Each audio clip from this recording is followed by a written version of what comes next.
Good afternoon, everyone, and welcome back to Sermon Preparation Workshop from St Martin in the Fields. I'm Jolly, and I'm here with our vicar, Sam. Hi, Sam. How are you doing? I'm doing very well. How are Yeah, you? I'm doing good. I've got the sun coming in through the window, which is nice, and I'm trying to make the most of what's little bit of summer we have left. How do you know? Yeah. I wondered if we could start off because actually I was looking through the lectionary and everything, and today we're going to be looking at Trinity 14, but there is also an option to obviously it's the patronal festival for Matthew, St Matthew, and I wondered whether with saints like Matthew, um, is there ever a case for for your church to kind of do those readings and to talk about Matthew and focus on Matthew that day? Is that ever something you've done? If you're not, So, in my little church in Norwich years ago, I would, for the weekday service, rather than take the readings for the day, which obviously are meaningful if you follow them continuously Monday, Tuesday, Wednesday, Thursday, Friday, but are not meaningful if you just plonk down on Wednesday in the middle of whatever, halfway through Jeremiah or something. I would invariably take a saint from the kind of octave that seemed suitable, and we would do a saint on the weekday, and we would do the lectionary on the Sunday, and that worked pretty well.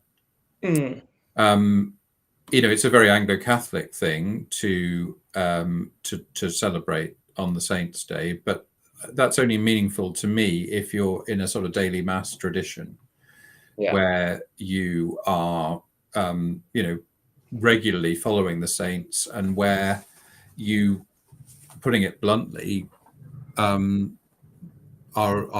following a theological tradition where the saints are praying for us even as we speak, which is a little bit, close to, and not dependent on, but close to the sort of purgatory tradition where you're asking the saints to preserve you from years in purgatory, which I don't think is where I am theologically. Yeah, sure. So for all those reasons, I very seldom would deviate from the Sunday lectionary. However, I think people who've been listening to this for a while now, we've been doing it 5.5 years, I think, amazingly, will recall that I'm not dogmatic about the lectionary. I don't spend these moments, for example, and certainly not sermons, complaining about the lectionary. If you don't like a reading, change it. Yeah. It's not like some zigzag thunderbolt will come from the sky and strike you down. That the lectionary people, the Catholics who formed the Common Lectionary and the way that was adapted eventually into the Revised Common Lectionary, did an amazing job, and it's our job to receive that and make the most of it in our context. So, a saint like Matthew, who really we know very little about, and we don't even know if the Matthew in the Gospels is the same as Matthew. By the time you've gone through all of that, that's fine for a midweek communion with a short homily. Yeah. But I don't think that's, to me, it makes sense for. I can understand, churches that don't follow the lectionary and say, I'm going to do a sermon on Matthew this week, Mark, Luke, Nick, and John for September or something like that. Sure. But then I think, well, why not just follow the lectionary? Yeah, because you'll get make it easy. They don't have to. Very good. And also, okay, the other option this week, now we're into September, of course, we're saying goodbye to summer, is harvest. Now, we're not probably going to be talking about harvest yet, and we're not doing harvest yet. Most people probably don't do it until a bit later. Is that right? But in my mind, I do know a church that's doing harvest this weekend, but in my mind, it's been the first weekend in October. I think that's possibly because that coincides with St. Francis, and the general creation theme has become bigger for harvest. Harvest used to be wheat sheaf loaves and harvest suppers, and all being safely gathered in. Then it became tins and distribution to the needy, and then it became inequality and brown rice and all of that, and now it's become climate change. So it's a very malleable festival, but theologically it's really about the where creation meets eschatology. It's got the obviously elements of creation in terms of the goodness, and all good things around us are sent from heaven above, but it's also got that sense of the reaper and death and what will our lives amount to, and the end of something, and judgment. You don't get a lot of judgment sermons at Harvest these days, unless anyone who doesn't sign up to COP 450 will go to hell, which I guess is a judgment sermon in a kind of way. I'd like to hear that sermon. I'm sure I'm sure you will. This year, I'm sure you will.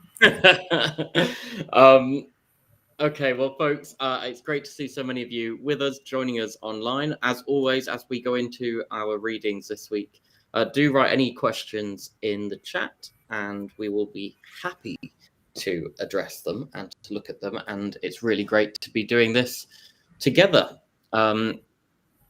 Absolutely. Let's not try to put God in a lectionary or liturgical box.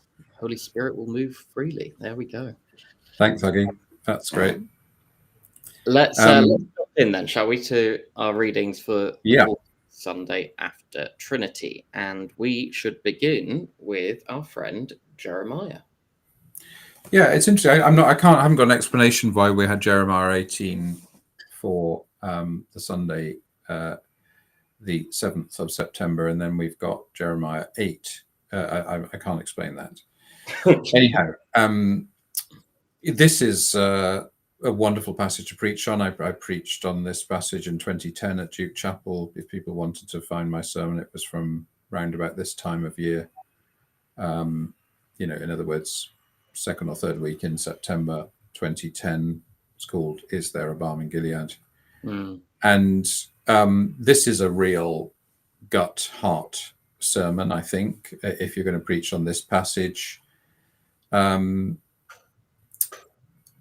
harvest is past, the summer is ended, and we are not saved. I mean, for anybody who is struggling with disappointment, who's in a marriage that is going nowhere and has been going nowhere for 20 years, who's in a job, ditto, who's been working in a parish, say as a priest, and seen no evidence of growth for years and years, or who's been praying earnestly for the last 2 years for a transformation in Gaza and has seen things only get worse.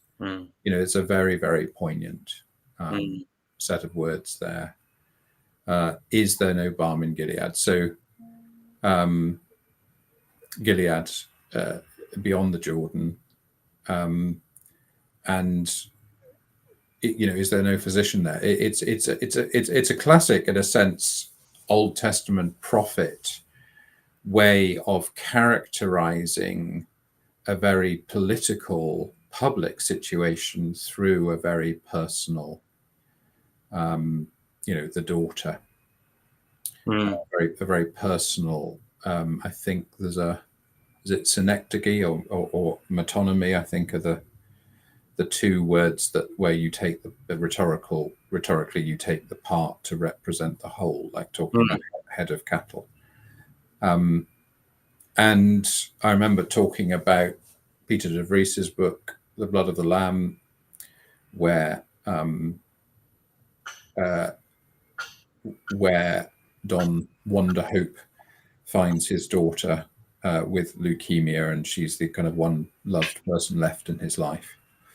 And it's a story about his painful journey with his daughter dying of leukemia. And that, I talked a lot about that novel in that sermon I referred to. And I'd also talked about Susan Sontag's phrase, the kingdom of the sick, and how you transfer into the kingdom of the sick.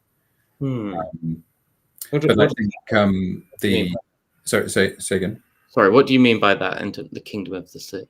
Well, that I talked a lot about a friend of mine who had ME, and that in a sense, when the years went by, he still had ME and was more or less housebound. He realized he'd transferred into what Sontag calls the kingdom of the sick. It's a different universe.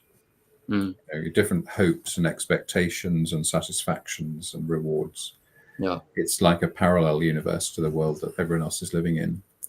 But I think the key, the exegetical key is this: my head were a spring of water, my eyes a fountain of tears. To me, for a Christian reading that, there's got to be a baptismal dimension there, that Gilead is across the Jordan. The Jordan is the key threshold between the wilderness and the promised land in Deuteronomy and Joshua, and that our prayer has to be that the tears we shed in our times of grief become the tears of baptism to bring us into new life. Yeah. And that is the sort of theological axis, I think, of a sermon on this subject. Yeah. But it's, you've got fair game to go into real profound. But what you mustn't do is, now I'm going to tell you a real awful story about somebody being very ill for a very long time. Amen. You need the mustn't do. Yeah. Yeah. I guess there is a balm. That's the punchline. Yeah, but it's definitely, for a sort of a lament sermon, it's an absolutely bang on reading, really. Yeah. Okay, well, let's move on then to Amos, which is our related reading. What do we have to say about Amos? Well, I'm just finding it here. Yeah, so I mean, you might say it's a kind of standard Amos passage. It's about injustice, it's about poverty, it's about screwing over vulnerable people. The one similarity with the first reading is it's got the "when will the new moon be over." It's got that same sense of time and impatience about it. Sure. But this line, "we will make the ephah smaller and the shekel heavier and practice deceit with false balances." I mean, that's pure Amos, really. In other words, what I mean by pure Amos is, if we go back to the point that I reiterate over and over again, that in exile Israel was reflecting back on how disaster befell it, and it thought, is it because we didn't smite the Amalekites enough? Is it because we were idolatrous? Is it because we didn't keep the law in other precise ways, like marrying foreign wives or something? Or is it because we neglected the orphan and the widow? And Amos is obviously in that fourth group, that fourth argument. So, this is, for a church like St. Martin, this is fairly home turf, because but the danger is it falls into dividing the world into goodies and baddies, and seeing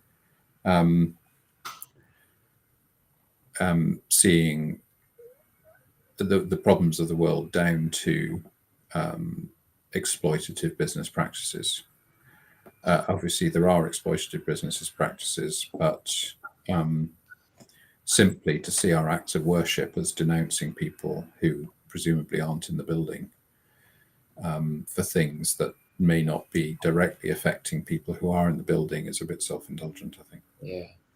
And so with something like this, which could be in danger of just kind of becoming a kind of moralizing, treat the poor better, how do you, where's, forgive me if you said this and I'm not quite heard or understood it, but where is the theological way of taking something like this quite short passage from Amos? Would you maybe draw in more of Amos to do that?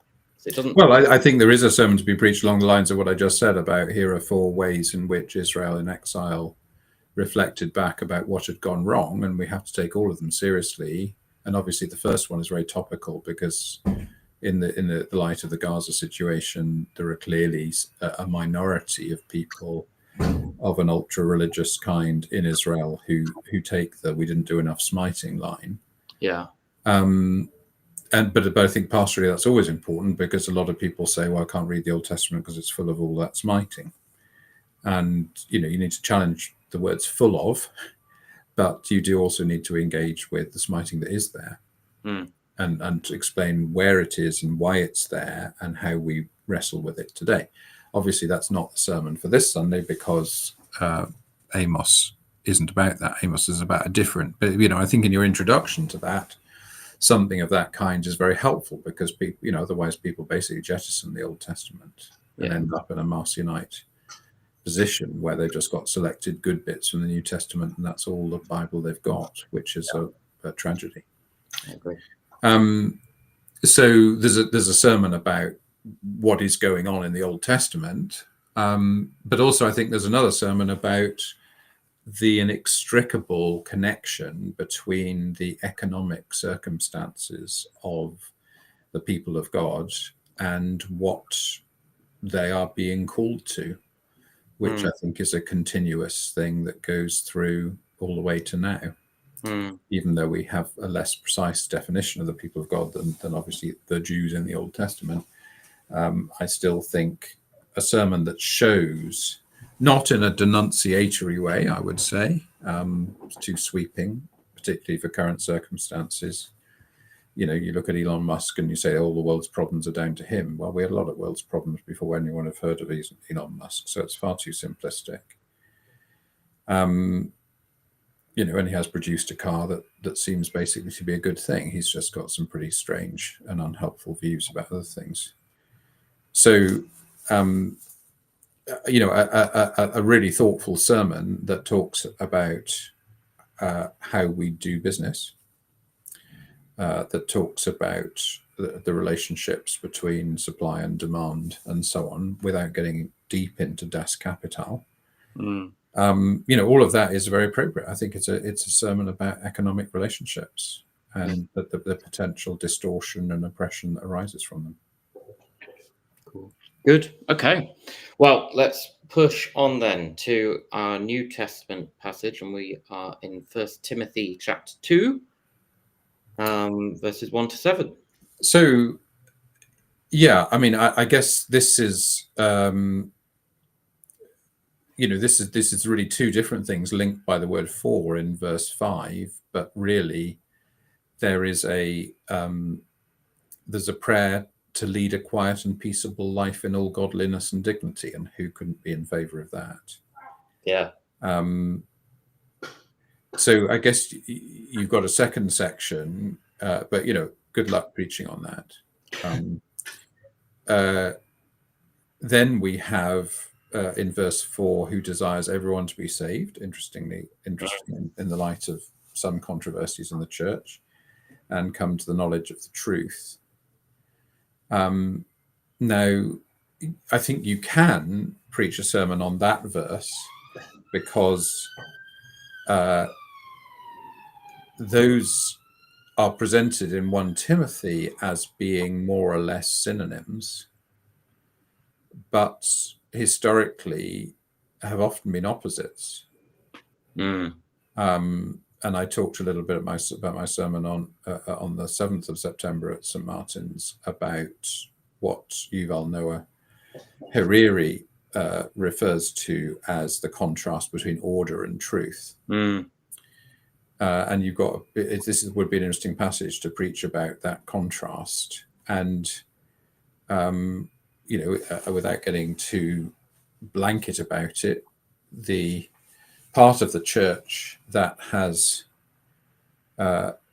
historically been very keen for everyone to be saved is also the part of the church that is most notoriously nervous when it comes to a full embrace of an open-minded knowledge of the truth.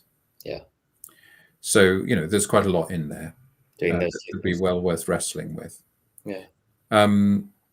Clearly, the last verses 5 and 6 are a kind of inserted creed, a kind of quoted creed. My guess is that this is one of those passages a bit like Philippians 2, about the emptied himself passage in Philippians 2, which predated the epistle and was simply quoted.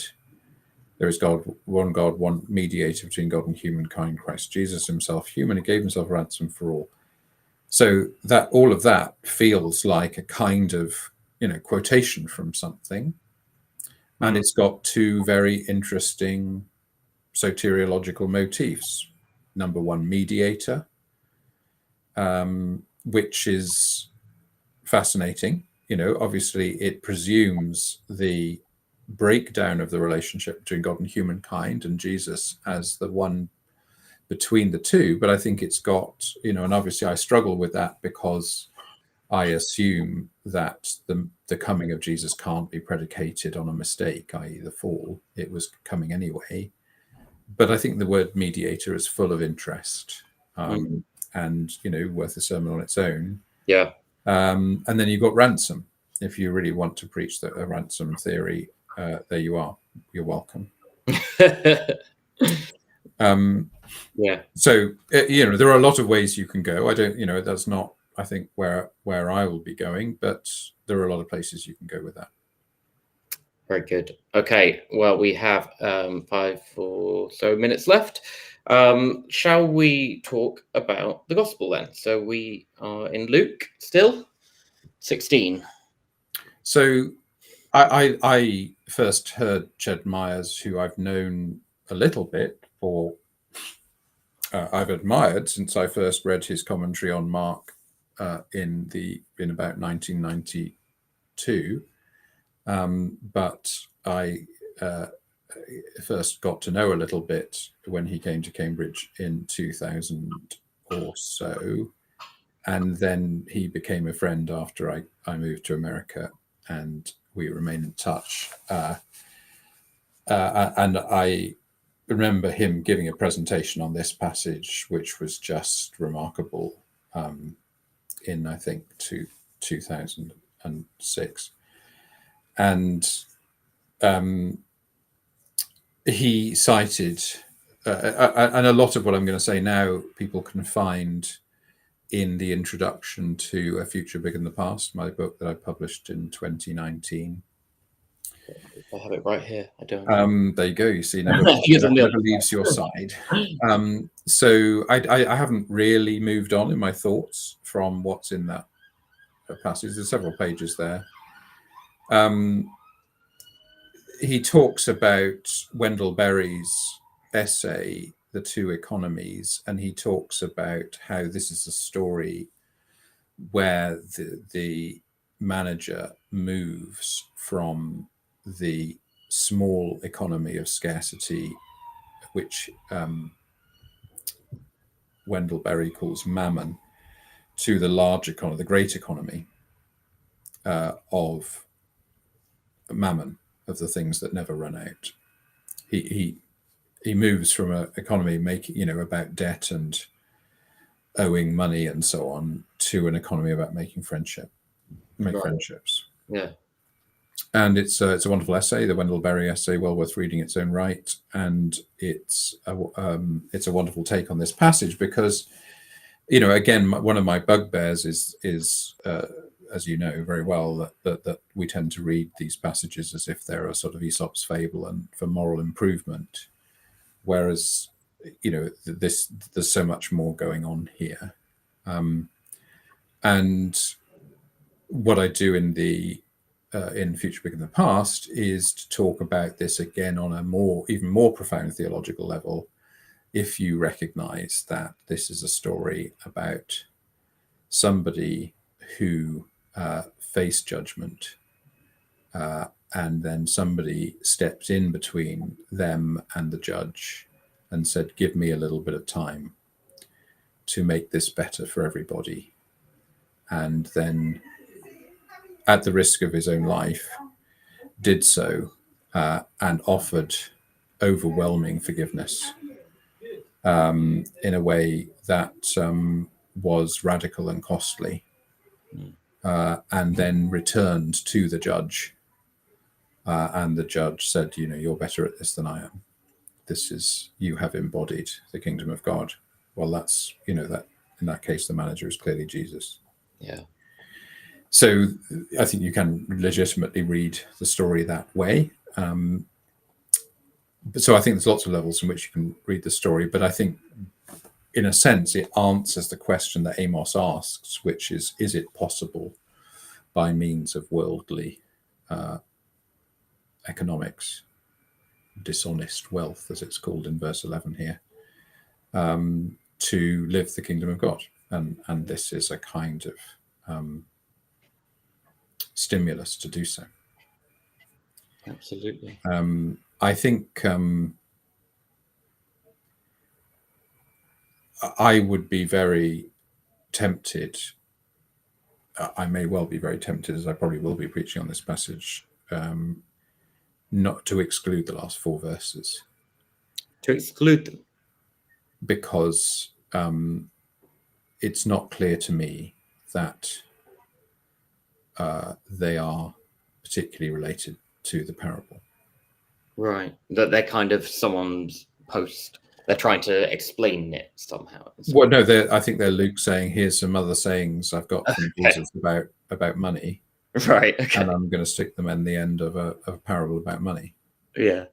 Which is fine, but I think if we feel comfortable with not reading the whole of Luke's gospel every Sunday, but dividing it into sections, then I feel quite comfortable dividing it into sections as I see fit, as opposed to simply as the lectionary compilers see fit. Yeah. They're things they're worried about, things like covering the whole of the gospel, and that don't bother me at all. Yeah.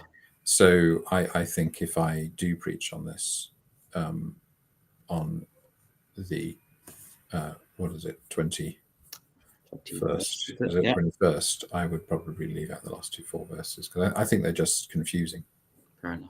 In this context, I think you could preach them in their own right and leave out the parable, but I think the appearance that they are the sort of moral of the parable in an Aesop kind of way, as represented in the version I'm using right now, it's got a subheading, serving God or wealth,